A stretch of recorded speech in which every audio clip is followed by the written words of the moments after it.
evacuate natin. Ngayon, 17,000 na po. Ang casualties namin, hindi pa natin na-identify lahat, nasa 8. Patingin ko, meron pa yata, kasi na yung pag-receive, hindi pa namin.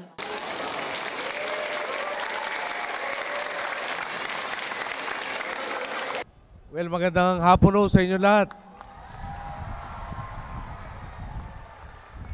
Noong kasagsagan po, nung pagbuhos sa ulan, tinawagan ko po si Kuya Lenlen ko.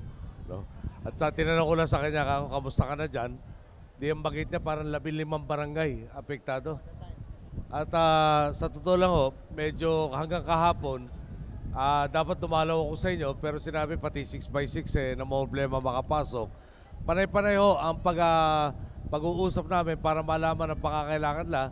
At natutuwa naman ako na nag-deliver po yung ating mga national agencies tulad ng DSWD, MMDA, yung ating kapulisan, yung ating kasunduluhan. At kasama rin natin pala ngayon, Secretary ng Public Works. No?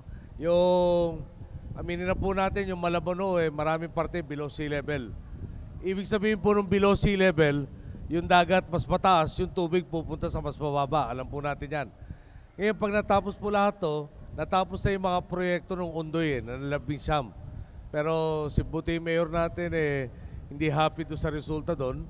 Mag-uusap tayo ng Valenzuela, Malabon, Caloocan, Nabota siguro, may Kawayan, Ubando. No? Para magkaroon ng mas maayos po na pagbawas ng pagbaha sa atin. Ngayon, hindi ko naman ipapangako sa inyo to, susunod na tagulan, ayos na yan. Medyo malaki yung mga proyekto kailangan gawin. Yung na-identify po mag-aapekto sa Valenzuela, mangangailangan ng 2.2 billion pesos, 8 kilometers na diki po ang itatayo. So, isipin lang nyo gano'ng kahaba yun, gano'ng kataas, kaya hindi ho mabilisan yan. Pero, bawat component nito, makakabawas sa tinatamasa natin ba. Ngayon, nandito ako para masiguradong okay makita ko personal, kalagayan nyo, kamustahin ho kayo, at ipaalala ho sa inyo na hindi ho tutulog ang gobyerno nyo. Talagang ready hong tumulong noon, ready tumulong ngayon, at pag natapos itong baha, pati na yung rehabilitation.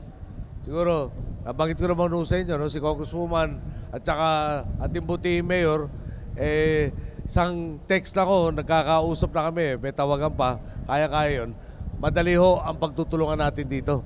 So, hindi na ako magpapakahaba, pang-limang lugar na po namin binisita itong araw na to. Bukas naman po, sana mapunta ko na rin yung Central Luzon naman, pinanggalingan natin.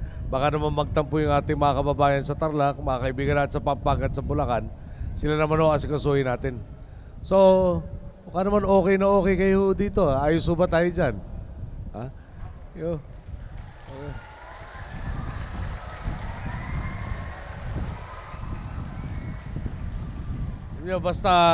Basta palaban ho kayo, Disyembre lalo sumisigasig yung ating po pamahalaan. Pwede bang, alam nyo, si Chairman Tolentino nakatulog na po ng 3 oras mula last week no? Kaya yung eye bags po niyan, yung po yan, dahil hindi na kailangan yung tulog, basta nakasikaso kayo. Siyempre, taon nyo, pati yung mga pagtatanggal sa danger areas, kasama po natin ang NHA General Manager. Siya ho ang naatasang agency, manigurado, na hindi maiwan sa peligroso lugar yung ating mga tahanan. Sinama ko na rin dito at mamaya iikot sa survey para makita pa yung mga dapat matutunan natin. Iba yung pag nakikita natin diretsuhan Sinama ko rin natin, siyempre, ating yung dalawang kasamahan, si Joel Villanueva para sa trabaho naman, at saka si Sunny Angara, siya o sisip-sip tayo dito para sa budget na kakailanganin lahat. Membro po ng Kongreso, budget time na ho yan. DOH po nandito. No? Ating hong head epidemiologist ay nandito ngayon para siguraduhin na wala hong karamdaman dulot dito sa tubig, nakababad sa tubig yung puminsala sa ating mga kababayan. Bibitawan ko na ho yung mic, no? Hindi naman ho panahon to para magdiskurso. At maganda hong nakikita ko talaga na masigasig pa. At ito, may problema tayo ngayon, pero ginagarita ko siya, lalaktawan po natin lahat to. Magandang hapon ulit sa inyo lahat.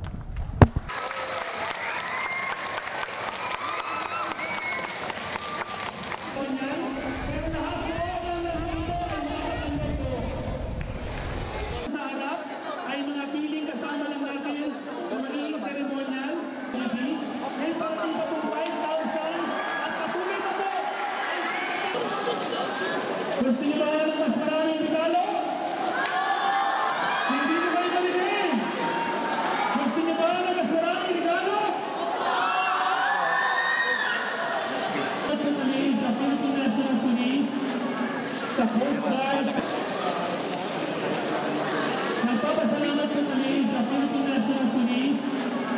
Sa first line.